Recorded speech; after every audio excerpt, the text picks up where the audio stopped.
잠언서 22장 28절 말씀, 신명기 19장 14절 말씀하고 똑같아요. 그래서 잠언서에도 나와서 잠언서에 있는 걸 같이 읽는 거예요. 잠언서 22장 28절, 네 선조가 세운 옛 지계석을 옮기지 말지니라. 같은 말씀이 신명기 19장 14절에 나와 있는 말씀입니다.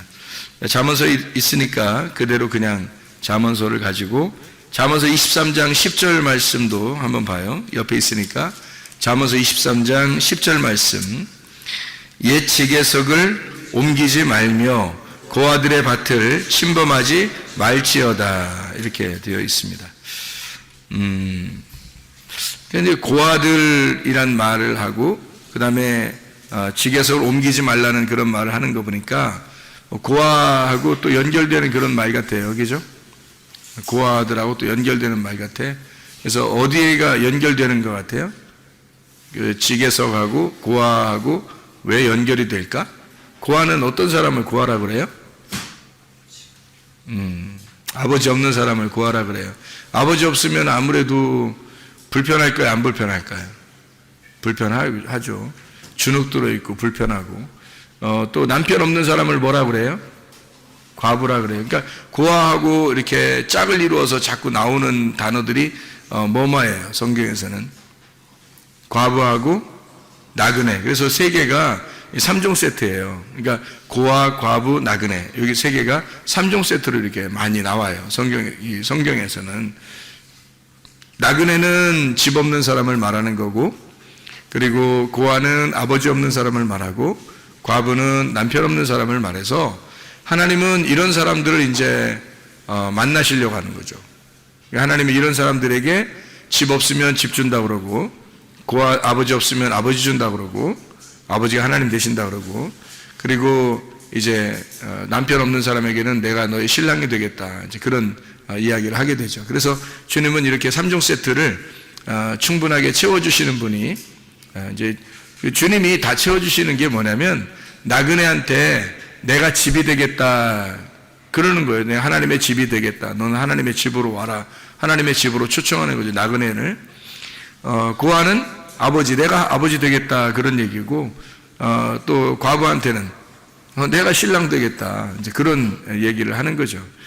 그러니까 어떤 면에서는 그 예수님이 신랑 되고 아버지 되고 집이 되겠다 하는 그런 말들을 이렇게 들어보면 예수님은 주로 어떤 사람에게 이런 뭐 준다는 거예요?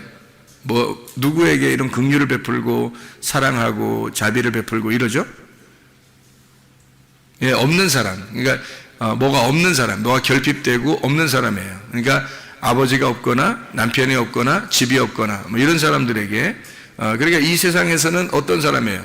짓눌려 있는 사람이죠. 아무래도 이 세상에서 그러니까 세상적인 얘기가 아니에요. 뭐 어떤 사람은 어떤 뭐 남편 없으신 분이 있는데 엄청 승질도 고약하고 이런 사람이 있던데, 아니면 야 어떤 고아는 그냥 지 마음대로 살던데, 어떤 나그네 그냥 그 사람은 그냥 자기가 최고인 줄 알고 그냥 아무 데나 가서 함부로 행패해 버리고 이런 사람도 있던데, 이제 그렇게 우리가 봐서는 안 되고요. 그런 사람들은 이제 잘못된 거죠. 그런 말이 아니고 성경에서는 근본적으로 나그네, 고아, 과부 이 3종 세트는 불쌍한 사람을 얘기하는 거예요.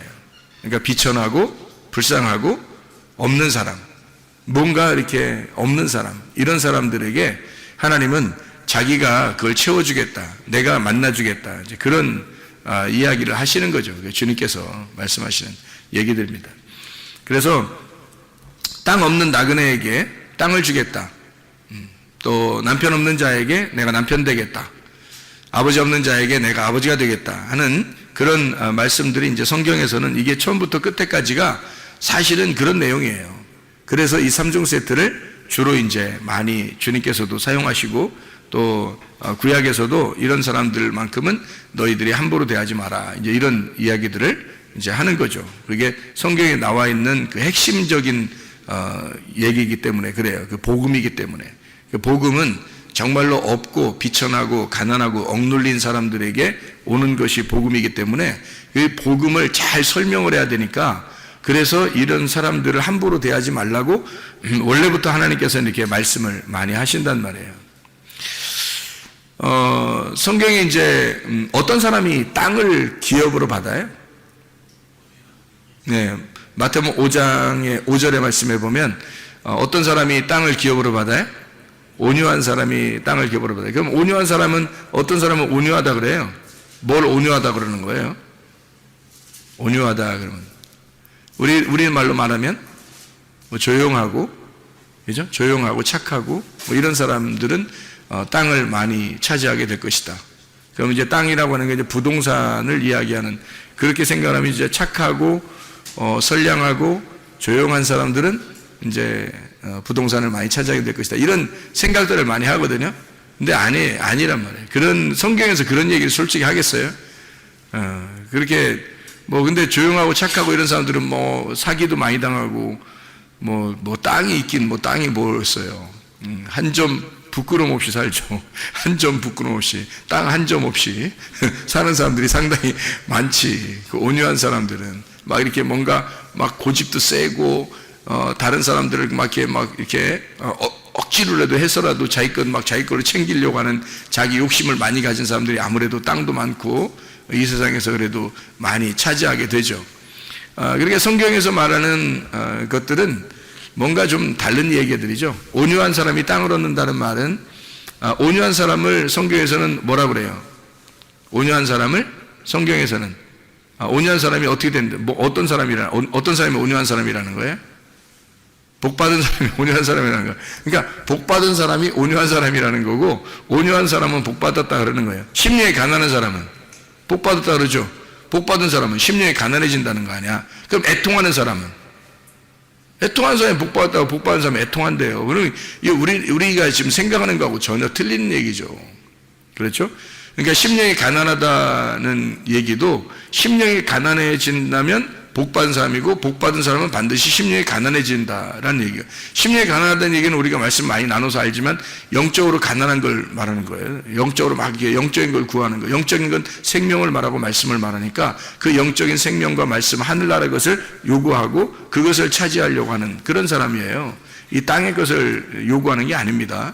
그런 심령이 가난해진다는 것은 벌써 복이 있다는 거예요. 복이라는 영생, 예수 그리스도가 그 사람에게 있으면, 그러면 이제 이 사람이 그런 것을 요구하게 된다는 거죠. 그런 가난의, 심령의 가난은 거지가 된다, 이런 얘기거든요.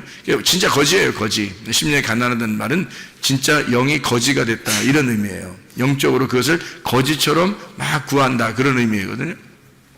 애통하는 사람이 또 복이 있다고, 복 있는 사람이 애통하게 된대요. 그 애통한다는 말은요, 펜테오라는 단어거든요. 펜테오라는 단어는 슬퍼한다는 말이고 애도한다는 말입니다. 이게 펜도스에서 온 단어예요. 슬픔, 애도라는 거예요. 그러니까 애도한다, 슬퍼한다, 그런 의미거든요. 그게 이제 파스코에서 나온 단어예요. 파스코라고 하는 단어가 고통스러운, 고난당한다는 의미가 있습니다. 그러니까 애통한 사람이 복이 있다, 복이 있는 사람이 애통한다는 말은 고난당한다는 말이에요. 복이 있는 사람이다, 그 사람은 애통한다, 고난당한다, 그런 말이거든요. 이게 파스카에서 나온다네요. 파스카라는 말이 6월절이거든요. 6월절. 그러면 이제 애통한다는 말이 그냥 우리가 막 뭐 애통해 뭐 이런 애통이 아니고, 사실은 6월절의 애통, 애끓는, 그 속에서 막 창자가 뒤집히듯이 애끓는 애통을 말하는 거예요. 그런 애통을 하게 된다. 어떤 사람이? 복받은 사람이, 복받은 사람아, 너는 이렇게 창자가 끊어질 만한 애통, 고난을 당하고 그런 그 고통을 호소하게 될 것이다, 부르짖게 될 것이다, 뭐 이런 얘기예요. 그 6월절의 고통이라는 게 대단하죠. 6월절이라고 하는 거는 여러분이 알듯이 6월절 날에 이렇게 피를 이렇게 발라가지고 어린 양의 피를 이렇게 바른 집은 살았죠.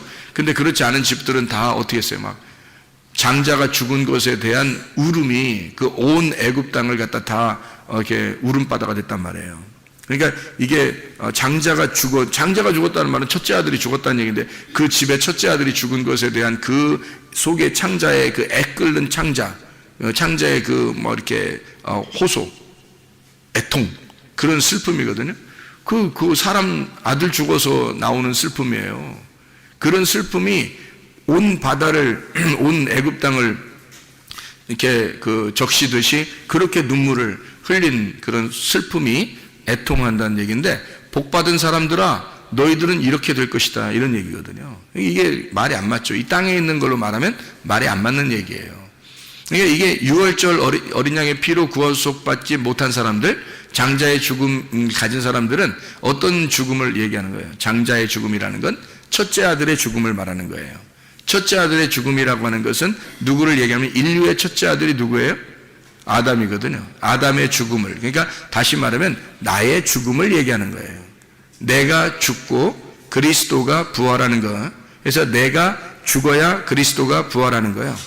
그러니까 나의 죽음을 통한 그 애통, 애곡. 예수 그리스도가 십자가 못 박혀 돌아가실 때 그의 어머니가 얼마나 울었겠어요.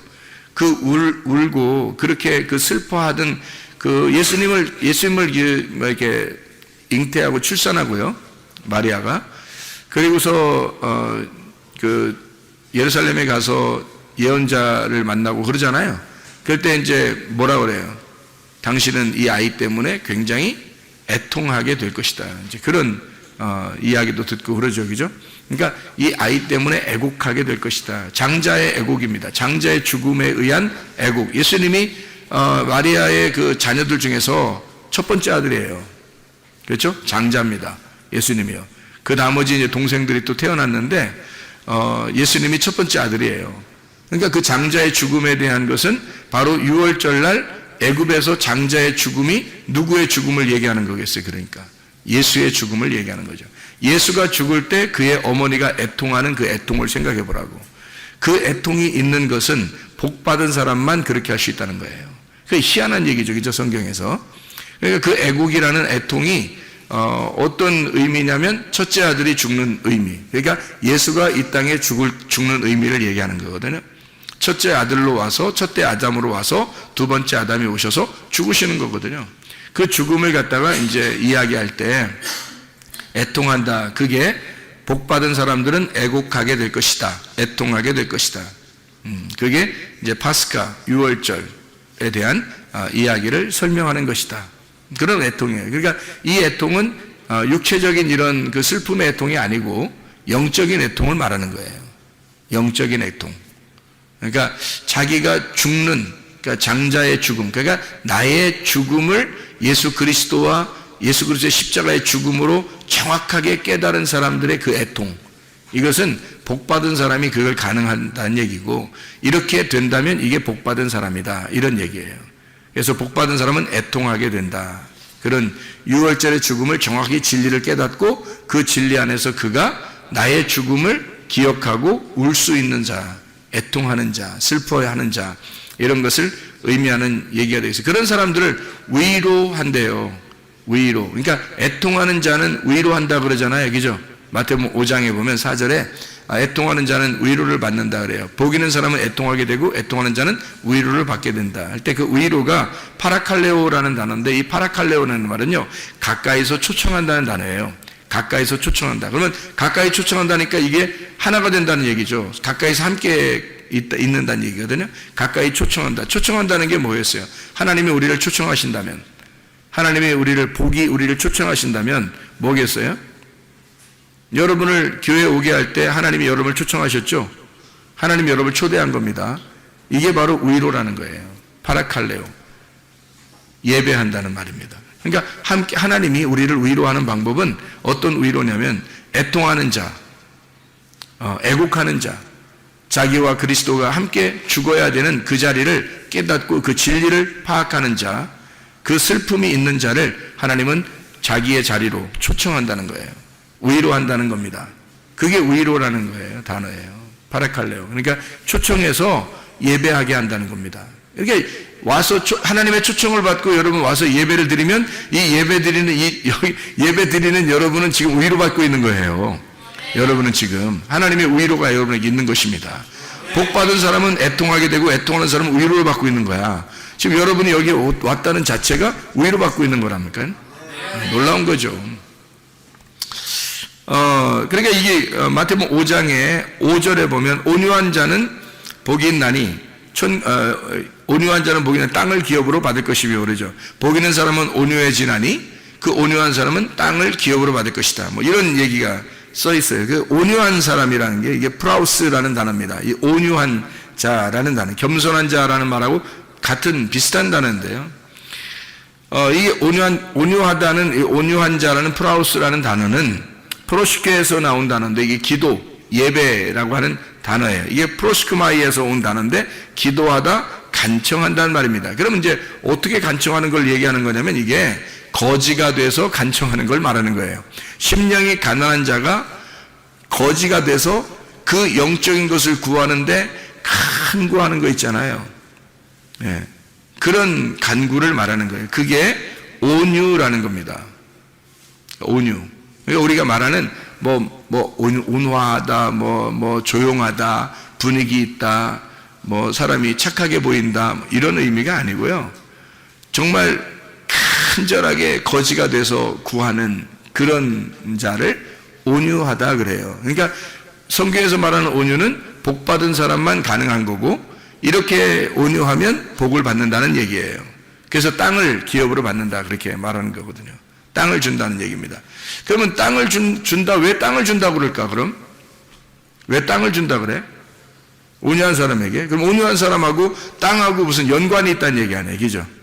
온유한 사람하고 땅하고 무슨 연관이 있는 거예요. 그러면은 땅을 준다고 그랬으니까 온유한 사람은 어떤 사람을 온유한 사람이라 그러는 거예요, 그러니까. 거지니까,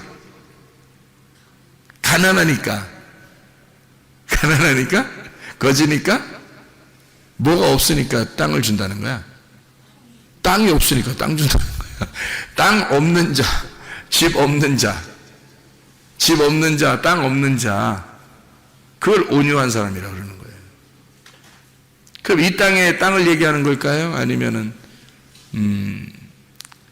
영적인 땅을 얘기할까요? 영적인 땅이 없어서 막 우는 자예요. 영적인 땅이 없어서 막 울고, 그 영적인 땅을 달라고, 하늘의 땅을 달라고 막 애걸하는 사람 있잖아요. 하나님, 하늘의 땅을 주십시오. 이 땅이 아니에요. 온유한 사람 땅 준다니까 이 땅 얘기하는 거 아닙니다. 그 부동산 얘기하는 거 아니에요. 하늘에 있는 땅이에요. 그 하늘의 땅을 막 구하는 자예요. 그 복 받은 사람이라는 거지, 사람이. 그 사람은 진짜 복 받은 사람은 그렇게 한대요, 또. 복 받은 사람은 그렇게 땅이 없어서 막 기도하는 자예요. 간구하는 자. 그 땅을 달라고. 예. 그렇게 간구하는 자에게는 땅을 주신다는 거야. 그 땅을. 땅이 누구야, 그러면? 예수 그리스도죠. 그 땅을 주신다는 거야. 그래서 그 하나님이 주신 그 땅, 하나님이 주신 그 땅의 경계표를 옮기지 말라는 거예요. 그걸 네 마음대로 옮기지 마라. 왜? 하나님이 주셨으니까. 하나님이 주신 거니까 하나님이 은혜로 주셨다는 거야. 하나님이 주신 거는 선물이잖아. 그러니까 네가 네 마음대로 옮기면 그게 율법이 되는 거죠. 그래서 네 마음대로 옮기지 말고 하나님이 주신 은혜대로 살아라, 그런 말이에요. 이게. 그래서 그 지계석을 옮기지 마라, 그렇게 이야기한 거거든요. 자, 우리가 성경 여기서 이제 몇 가지만 한번 찾아보고 마치도록 할게요. 민수기 12장 3절의 말씀에 보면 모세가 어떤 사람이라고 나와요? 온유한 사람이라고 나와요. 모세가 온유한 사람. 모세는 승질 한 번도 안 낸 사람이에요? 아니죠? 근데 모세를 온유한 사람이라고 하는 걸 볼 때, 여기서 모세는 어디서 죽었어요? 모세는 어디서 죽었어요? 광야에서 죽었죠? 그러면 모세는 가나안 땅에 들어갔어요? 못 들어갔어요? 못 들어갔어요. 그러니까 가나안 땅에 들어가고 싶어서, 그 땅을 자기가 차지하고 싶어서 굉장히 간구하던 사람이겠죠. 가나안 땅에 있는 땅을 내가 들어가면 좋겠는데요 하면서 계속 그랬잖아요, 모세가. 그죠? 그때 하나님 못 들어가겠죠. 왜? 모세는 율법을 상징하기 때문에 광야에서 죽어야 되거든. 근데 이 사람은 광야에서 계속 있었지만, 광야에 있었는데 광야가 자기 땅이 아니죠, 모세가. 그죠? 광야가 자기 땅이 아니니까 늘 어딜 가고 싶었어요? 요단강 건너서 가나안 땅 들어가고 싶었단 말이에요. 그러니까 이 모세가 얼마나 애통하고 이렇게 고민하고 기도하고, 하나님 나 저 땅 좀 가고 싶어요, 얼마나 그랬겠냐고요. 자기는 집이 없는 거예요, 광야에서. 그죠? 광야는 나그네가 있는 곳이잖아요. 나그네, 자기 집이 없는 거야. 가나안 땅 들어가야 자기 집이 있거든. 그러니까 자기 집이 없으니까 굉장히 고민하고 있었던 그런 사람이에요. 그런 사람이니까 이 사람은 가나안 땅에 들어갈 사람이 아니니까 하나님이 그걸 막을 거니까 이 사람은 어떻게 고통받는 사람이지, 비천한 자가 되는 거죠. 하나님이 짓눌러버린 자죠. 그래서 이 사람을 온유하다 그러는 거예요. 뭐 착해서 조용하게 말해서 분위기가 있어서 온유하다 이렇게 말하는 거 아니에요. 아마 사람들은 다 그런 걸로 온유 이렇게 생각할 거예요. 근데 그런 의미가 아니고, 온유라고 하는 이 온유한 자, 민수기 12장 3절에 모세를 온유한 자라고 할 때 그 온유한 자는 아나브입니다. 이 아나브라고 하는 단어는 억압된, 가난한, 거룩한, 겸손한, 비천한 이란 단어예요. 그러니까 모세는 비천한 자이다 라는 의미예요. 그런 단어예요. 모세는 가난한 자이다, 그런 단어예요. 모세는 짓눌려 있는 자이다. 이 모세는 온유한 자다라고 할 때 이 온유한 자 모세는 짓눌려 있는 자야. 이 모세는 굉장히 비천한 자야. 이 모세는 가난한 자야. 그렇지 않아도 힘들어. 모세는 그런 단어예요. 아나브라고 하는 단어를 썼습니다. 이게 아니라고 하는 단어에서 오는데 억압된 이란 말이고요. 이드바시, 줄로 달게 했다. 데바시, 접착성이 있다. 그래서 이렇게 딱 붙어서 하나님에게 이제 간구하는 거죠. 좀 살려주세요. 이런 자예요. 그런 사람을 온유하다. 이 모세를 얘기하는 거죠. 모세가 아주 온유함이 대단했다, 이런 얘기를 하죠.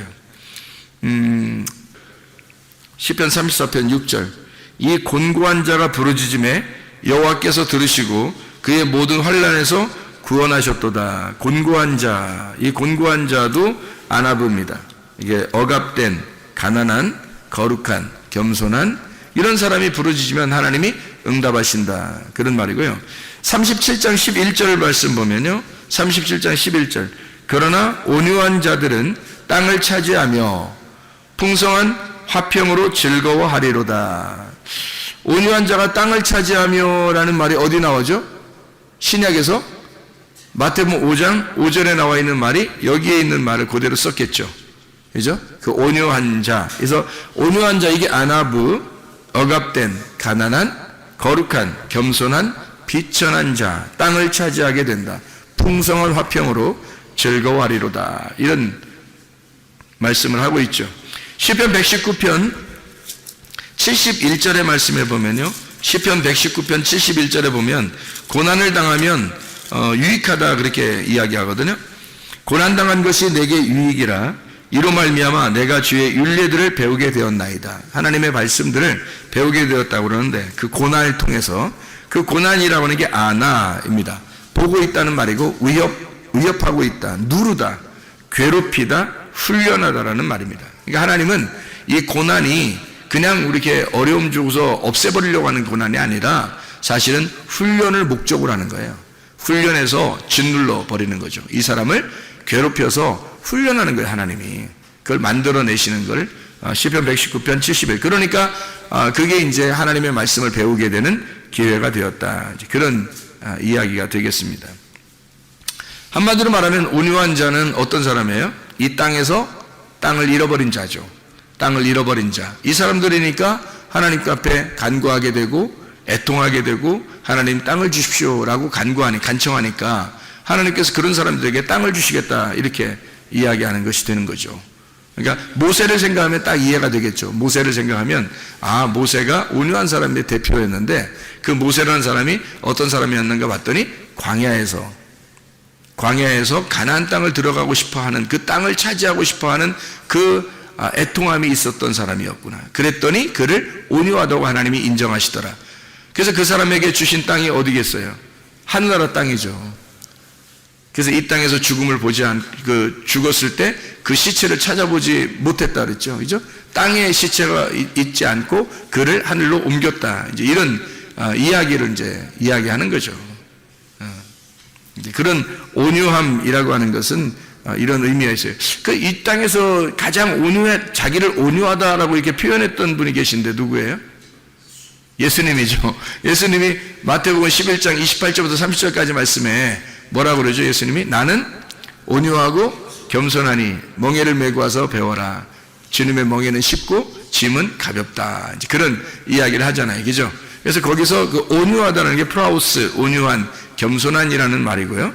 겸손이라는 말이 타페이노스라는 단어인데 이게 짓눌린이라는 단어입니다. 짓눌린. 초토화되고 초라하고 굴욕감을 가진 자, 이런 거예요. 그러니까 하늘에서 이 땅에 내려오니까 하늘 왕자인데 땅에서 인정을 못 받는 거예요. 하늘 왕인데 이 땅에 오니까 인정을 못 받는 거야. 완전 짓눌려버린 거죠. 굴욕당한 거죠. 굴욕감을 가진 거, 초라한, 비천한, 이렇게 겸손한 분이에요. 그러니까 주님은 하늘에 계신 분인데 이 땅에 와서 이 땅에서 초라한 거지가 되었다, 이런 말입니다. 한마디로 말하면 나는 온유하고 겸손하니까 나한테 와. 다시 말하면 자기는 하늘의 왕인데 이 땅에 와서 내가 초라한 거지가 되었거든.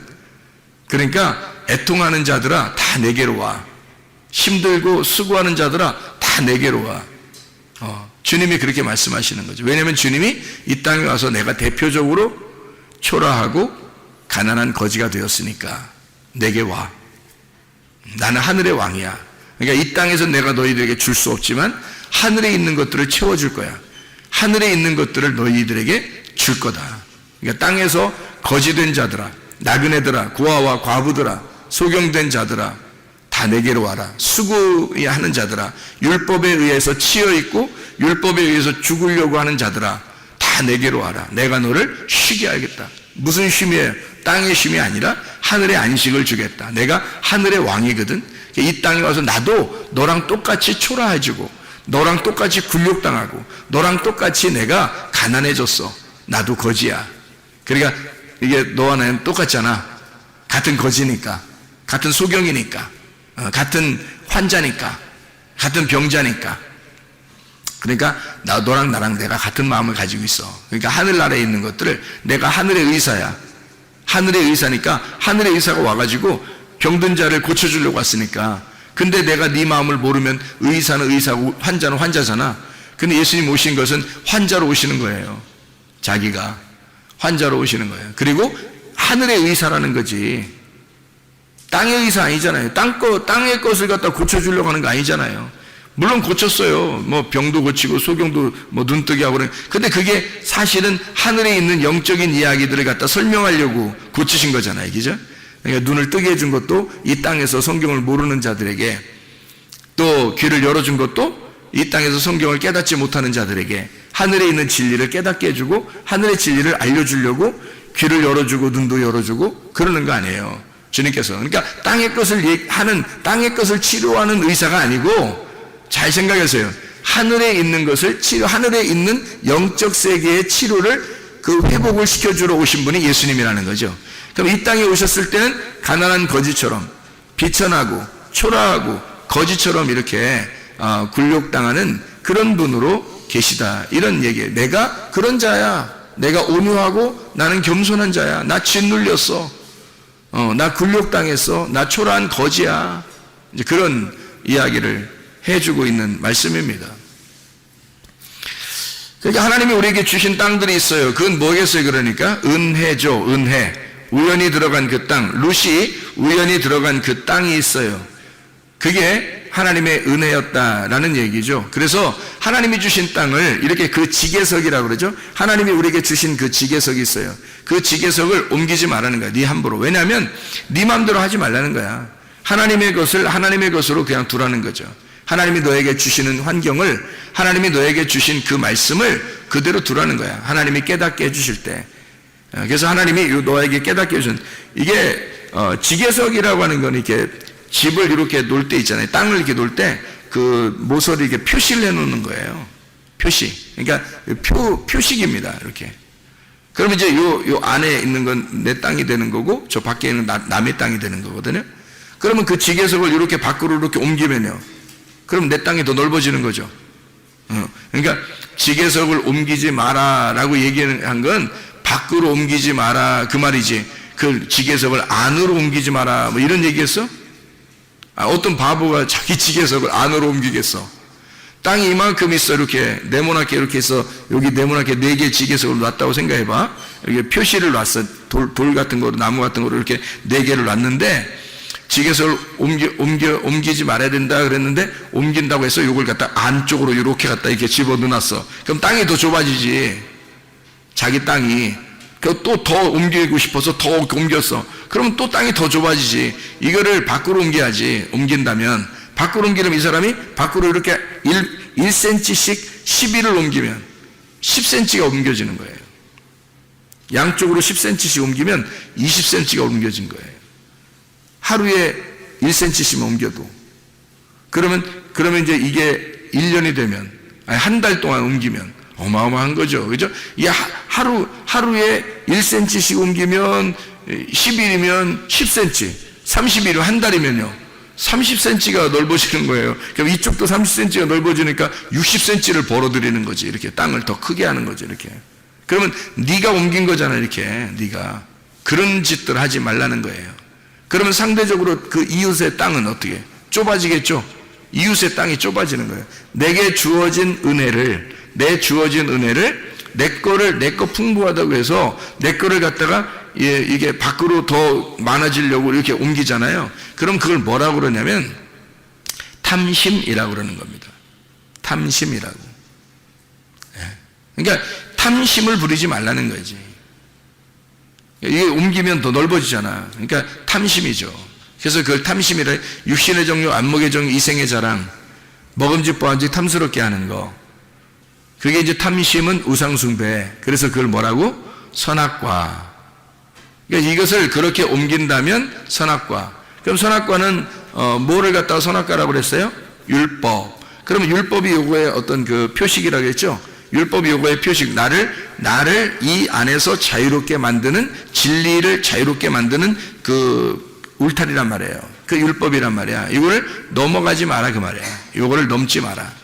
너에게 주어진 그 율법 안에서, 그 안에서 자유해야 된다 그 말이거든요.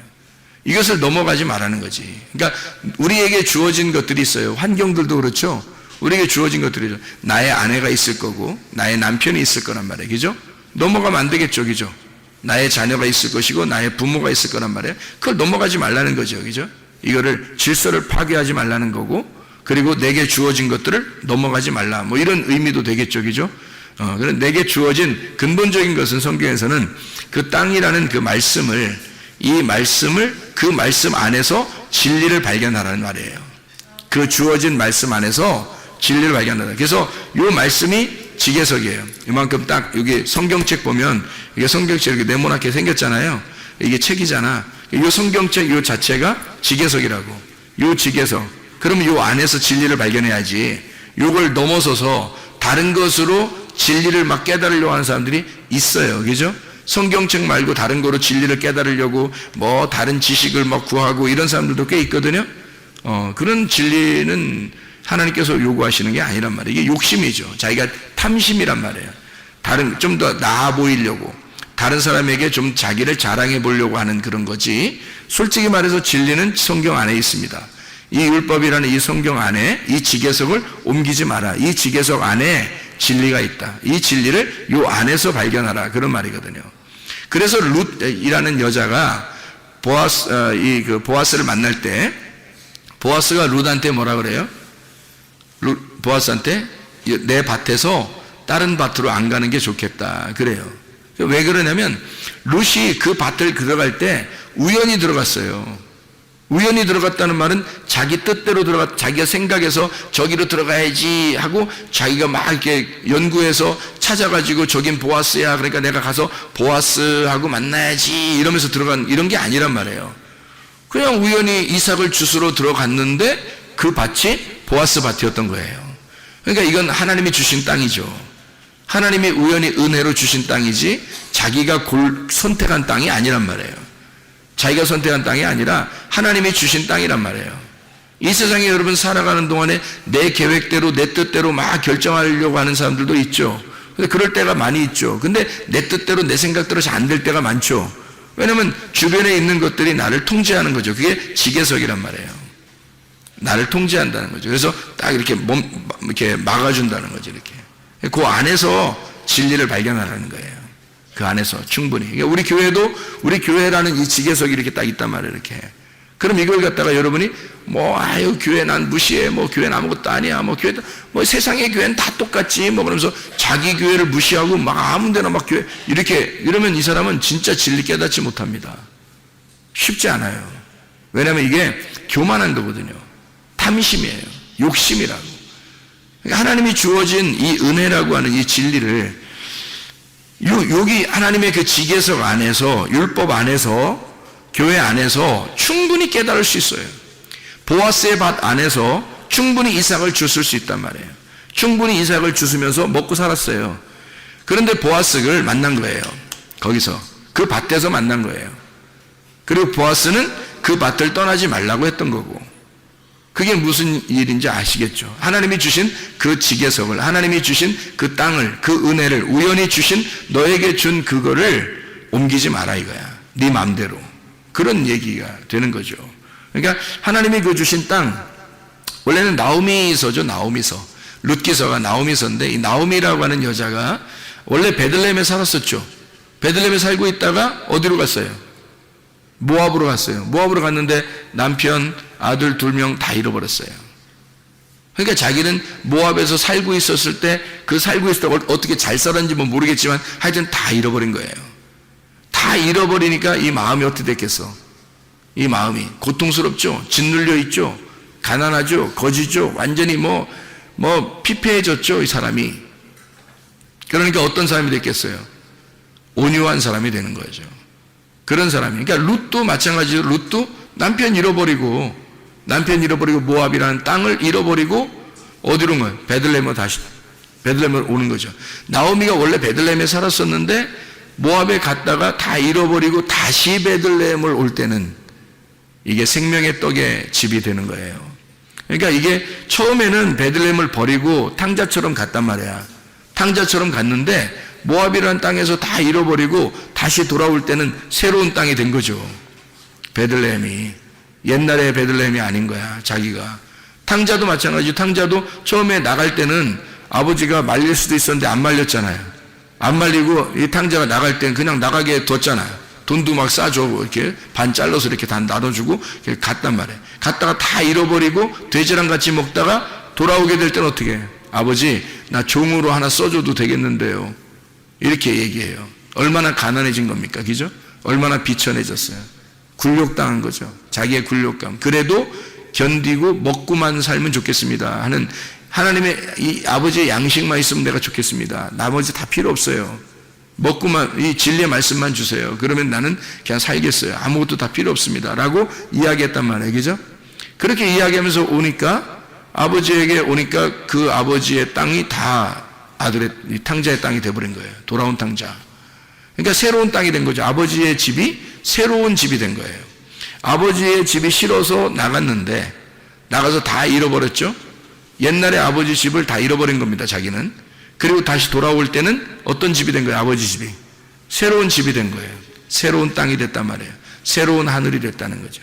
그러니까 새로운 하늘과 새로운 땅을 아버지가 주신 거죠. 그러니까 여기에 와서는 이제 얼마나 그 율법이라는 그 지계석 안에서 진리를 발견하고 얼마나 행복하고 자유하겠냐 이거예요. 그가. 그런 똑같은 거죠. 룻이라고 하는 여자도 다 잃어버리고 베들레헴에 돌아오니까, 돌아와서 보아스를 만나니까 떠나고 싶겠냐고. 이제 신랑을 만난 거예요. 신랑도 없죠. 땅도 없죠. 집도 없죠. 아무것도 없는 이 여자에게 주님께서 새로운 땅을, 새로운 아들을 주시는 거예요. 새로운 남편을 주시고요. 그래서 보아스를 만나서 아들을 낳게 되죠. 그리고 그 땅에서 살게 되죠. 새로운 땅입니다. 새로운 남편, 새로운 아들을 낳게 되죠. 놀랍잖아요. 그죠? 나오미도 똑같죠. 나오미도 옛날 거 다 잃어버렸더니 와서 새로운 땅을 얻었고 새로운 아들을 얻게 되었고, 며느리를 통해서, 룻이라는 며느리를 통해서 새로운 아들을 얻게 되었죠. 그리고 새로운 땅도 얻게 되었죠. 이렇게 하나님의 그 말씀은 우리에게 이 나오미를 통해서 이 땅과 아들을, 새로운 땅과 새로운 아들을 주시겠다고 하는 그 약속을 우리에게 주시는, 어떤 사람이 됐다는 얘기예요. 어떤 사람에게만 이렇게 준다는 얘기? 온유한 사람에게만 이런 땅을 주신다는 얘기. 땅과 아들을 주시는데 온유한 사람에게만 주신다는 얘기. 그럼 어떤 온유한 사람? 완전히 땅을 잃어버린 자, 자기의 땅을 다 잃어버린 자에게 하나님의 땅을 주시겠다고 하는 약속. 이해가 되겠죠? 무슨 말인가? 예, 이런 말씀입니다. 이 성경이라고 하는 게요. 욥이라고 하는 사람도 있어요. 성경에 욥이라고 하는 사람이 욥기서를 이렇게 가만히 보면 다 쓰고 나서 욥기서의 마지막에 42장에 욥기 42장에 두 배 축복을 하죠. 두 배 축복이라는 두 배도 되지만 두 번째도 되거든요. 두 배도 되지만 두 번째 축복을 주는 거예요. 그러면 첫 번째 축복은 뭐였던 거예요? 욥이 가지고 있었던 옛날 땅, 그죠? 옛날 부유했던 거, 옛날 재물, 옛날 뭐 자식들, 옛날 아들과 딸들, 그죠? 있었죠. 근데 두 번째로 줄 때는 어떻게 해요? 하나님이 두 번째로 줄 때는 새 아들과 새 딸들, 그죠? 새 땅을 주시고 새 땅과 새 하늘과 새 땅을 주시는 두 번째 축복을 땅이 아니라 하늘에서 주시는 그 축복을 욥기서 42장에 우리에게 소개해주고 있는 거죠. 이런 땅과 아들을 하나님이 이렇게 주시는 축복, 두 배의 축복, 거듭해서 축복한다. 두 배, 거듭해서 축복해주는 두 번째 축복. 이게 새하늘과 새 땅을 주시는 축복이란 얘기예요. 그 새하늘과 새 땅이 요한계시록 21장 1절하고 4절 이렇게 나오죠. 그죠? 요한계시록 21장 1절 4절 말씀. 이사야 65장 17절에도 새하늘과 새 땅이 나오고요. 이사야 66장 22절에도 새하늘과 새 땅이 나옵니다. 하나님은 하나님이 우리에게 우연히 주신 그 은혜, 하나님의 그 지계석, 그 땅, 하나님이 정하신 그 땅을 우리에게 주고 싶어 하신다. 라합이라는 여자는 또 어때요? 라합이라는 여자는 여리고성 무너질 때 라합이라는 그 사람이 살아났죠. 그 식구들도 살아났잖아요. 그럼 라합이라는 여자는 뭐 거기서 굉장히 뭐 대단히 인정받는 여자였을까요? 아니겠죠. 그 여자는 이렇게 성에 가면 이렇게 밑에 사는 게 아니라 막 이렇게 다락방에 살고 이렇게 위에 살고 이런 사람들은 이렇게 잘 사는 사람은 아니겠죠. 그러니까 이렇게 얻어서 사는 그런 사람이에요. 자기 땅도 아니고. 그게 이 여리고성이 다 무너질 때 이 사람은 새로운 여리고를 이제 주시는 거죠. 향기로운 그 여리고를 새로운 것을 주는 거예요. 이 이스라엘 백성들이 점령에 들어가서 하나님이 새로 이 사람을 살려서 이스라엘 백성과 똑같이 그 땅을 나누도록 그렇게 만들어 주셔서 라합이라고 하는 이 여자는 유대인을 만나서 유다의 자손을 만나가지고 대단히 축복받은 여자가 되었죠. 그래서 라합이라는 여자를 통해서 나중에 예수님이 출산하게 되는 그런 그 예수님의 그 족보에 기록되는 놀라운 여자가 되었습니다. 그러니까 이것도 역시 그 옛 땅을 잃어버린 여자에게 새로운 땅을 주시겠다고 하는 하나님의 놀라운 새로운 땅과 새로운 아들을 주시는 하나님의 놀라운 역사, 이것을 우리가 보게 되는 거죠. 신명기 19장 우리 14절 말씀을 우리가 새벽 예배 때 같이 보았는데, 신명기 19장 14절의 말씀, 19장 14절 말씀 보면 내 하나님 여호와께서 내게 주어 차지하게 하시는 땅, 곧 내 소유가 된 기업의 땅에서 라고 되어 있으니까 누가 준 땅이라고요? 예, 주님께서 주신 땅, 주님이 주신 땅이라는 거예요. 아까 다 설명했죠? 그러니까 주님이 주신 우연한 기회에 하나님의 은혜, 우리가 그 계획한 땅이 아닌데 하나님이 주어주신 그런 땅이에요. 여러분이 우리 교회에 나온 것도 여러분이 뭐 계획해서 처음부터 막 이렇게 한 게 아니라 하나님의 우여곡절 속에 이곳에 와서 예배 드릴 수 있도록 이렇게 만들어 주시는 것도 이것도 하나님이 계획하신 거죠. 이게 우연한 기회에 하나님의 은혜가 여러분에게 작용한 것입니다. 하나님이 주신 땅이란 말이에요. 그 땅, 이것을 조상이 정한 내 이웃의 경계표를 옮기지 마라. 조상 때부터 내려오던 그 이웃의 경계표가 뭐겠어요? 율법이죠. 그 하나님의 말씀, 율법. 내려오던 그 모든 율법의 내용은 다 처음부터 어디서 내려온 거예요? 선악과에서 내려온 거죠. 그럼 선악과 안에서 뭘 발견하라는 거예요? 생명나무를 발견하라는 거죠. 그 안에서 생명나무를 발견하라는 거지, 이것을 벗어나라는 얘기 아니에요. 아담과 하와가 선악과를 어떻게 했어요? 먹었죠. 먹어버리니까 이걸 벗어난 거란 말이에요. 선악과를 먹어버리니까 벗어나게 되고, 벗어나니까 쫓겨나게 된 거죠. 더 이상 에덴 동산을 차지하지 못하도록 만들었단 말이에요. 그러니까 생명나무로부터 멀어지게 만들었다는 거죠. 이 멀어지니까 이 사람들이 하나님 앞에 생명나무에 갈 수 있나요? 못 가죠. 왜냐면 막아놨으니까 하나님이. 그러니까 하나님이 찾아가야 되는 거예요. 그래서 찾아오신 것이 바로 주님이셔요. 주님이 찾아오셨으니까 은혜라고 그러죠, 우리가. 그죠? 우리가 노력해서 한 게 아니라 주님이 찾아오셨다 그러니까 그걸 우연한 하나님의 은혜라 그렇게 말하죠. 내게 주어진 은혜, 내게 주어진 선물, 그걸 주님이 예수 그리스도라고 말하는 거예요.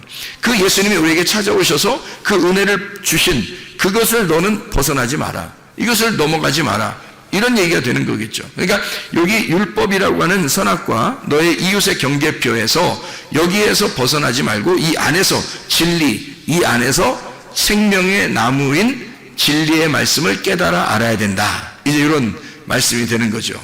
그러니까 이 안에서 발견해라, 그 말입니다. 자, 그럼 이게 이제 어떤 사람에게 땅을 준다겠다고요? 온유한 사람에게 땅을 준다겠다고. 그럼 온유한 사람에게 땅을 준다는 말은 어떤 의미를 가지고 있을까? 한 가지만 보고 우리가 마치도록 할게요. 창세기 23장 13절부터 창세기 23장 13절부터 20절까지 말씀인데요. 창세기 23장 13절부터 20절까지 말씀. 자, 여기에서 아브라함이라는 사람이 나오는데, 이 아브라함이 그 백성, 그 땅의 백성이 듣는 데서 에브론에게 말하 이르되 당신이 합당히 여기면 청하건대 내 말을 들으시오. 내가 그 밭값을 당신에게 주리니 당신은 내게서 받으시오.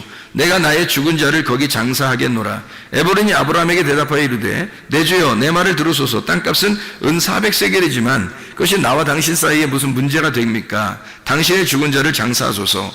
아브라함이 에브론의 말을 따라 에브론이 해쪽 속에 듣는 데서 말한 대로 상인이 통용하는 은 400세겔을 달아 에브론에게 주었더니 마므레 앞 막벨라에 있는 에브론의 밭 곧 그 밭과 거기에 속한 굴과 그 밭과 그 주위에 둘린 모든 나무가 성문에 들어온 모든 해쪽 속에 보는 데서 아브라함의 소유로 확정된지라.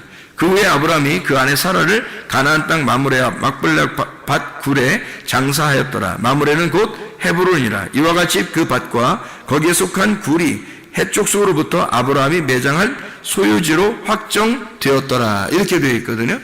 그럼 이게 이제 창세기 23장 13절부터 20절까지 말씀에 왜 아브라함은 에브론에게서 이렇게 땅을 샀을까요? 왜 땅을 샀을까요? 땅값을 후하게 쳐준 거예요. 땅값을 후하게 쳐서 그걸 땅을 산 거거든요. 값을 치르고 우리를 산 거죠. 주님이 우리가 땅을 차지하게 하려고 주님이 우리를 위해서 대신 값을 치러준 거죠. 그렇죠? 그러면 이 후한 값을 치르고 우리를 땅을 차지하도록 만들어. 그러면 그 땅이 어떤 땅이라고 여기서는 말해요? 이 아브라함이 어떤 사람이기 때문에 여기 땅을 산 거예요. 땅이 없어서. 그죠? 그러면 땅이 없다는 것은 여기서 지금 아브라함이 어떤 사람이었다는 거예요? 나그네였다는 거예요. 나그네였다. 나는 나그네다. 집이 없다. 집이 없으니까 나는 뭐 천막 하나 치면 내가 집이고, 그냥 뭐 천막 걷어서 저쪽으로 옮기면 저기가 내가 그냥 잠자는 곳이고 뭐 이렇게 생각했는데, 아니 아예 그냥 그 죽은 부인을 위해서 거기다가 집어넣어야 되니까 그 땅 안에 집어넣어야 되거든요. 그러니까 이게 천막 안에다 집어넣고 다닐 수는 없잖아요. 그러니까 땅 안에다 이렇게 집어넣어야 되는데 내 땅이 없는 거야. 그렇죠? 그러니까 온유한 자가 땅을 기업으로 받는다 그랬으니까 잘 생각해봐요. 온유한 자가 땅을 기업으로 받는 거니까. 그러면 온유한 자는 뭐라고요? 어떤 사람이라고? 어떤 사람이요? 비천하고 초라하고 거지된 굴욕감 있는 자인데 그게 어떤 사람이니까 땅을 기업으로 주는 거라고? 땅이 없으니까 땅을 기업으로 준다고. 그러니까 온유한 자는 근본적으로 뭘 얘기하는 거라고? 어떤 사람을 얘기하는 거라고? 땅이 없는 사람을 얘기하는 거라고. 그러니까 아브라함도 지금 어떤 사람이야? 땅이 없는 사람이라니까. 땅이 없는 사람이니까 땅을 차게 된 거예요. 무슨 말인지 알겠어요? 땅이 없는 사람이니까 땅을 샀어요. 아브라함이 어디에 자기의 땅이 있다고 하는 데가 있었어요? 자기가 어디 뭐 땅 어디 사러 돌아다니고 부동산 좀 알아보러 돌아다니고 이런 적이 있었나요? 아브라함이? 없었어요. 이 땅에서 유일하게 땅 하나를 샀어요. 이 땅에서 유일하게 땅 하나를 샀는데 그게 하필 뭘 산 거예요? 무덤을 산 거예요. 무덤을. 그러니까 참 희한하죠, 그죠? 아브라함이 땅을 하나 샀는데 다른 땅을 산 게 아니라, 좋은 땅 뭐 이런 게 아니라 무덤을 하나 산 거예요. 그러니까 굴이 있는 그러니까 굴에다가 이제 던져놓는 거죠, 시체를. 그래서 굴에다 던져놓는 그 무덤이니까, 이 무덤을, 이제 무덤이 있는 밭인데, 그 무덤을 갖다 산 거예요. 그러니까 아브라함은 다른 거 산 게 아니라 무덤을 산 거라는 거죠. 그러면 잘 생각해 보시라고요. 유일한 터전이, 그가 산 유일한 그 자기 부동산, 집이 이 땅에서 무덤이었던 거죠. 그래 자기는 지금 이 땅에서 어떻게 한다는 거예요? 나그네 인생에서 자기 이 땅에 무덤에 들어간다. 그죠? 자기 아내도 그 무덤에 들어가게 하고 자기도 그 무덤에 들어가게 될 것이다.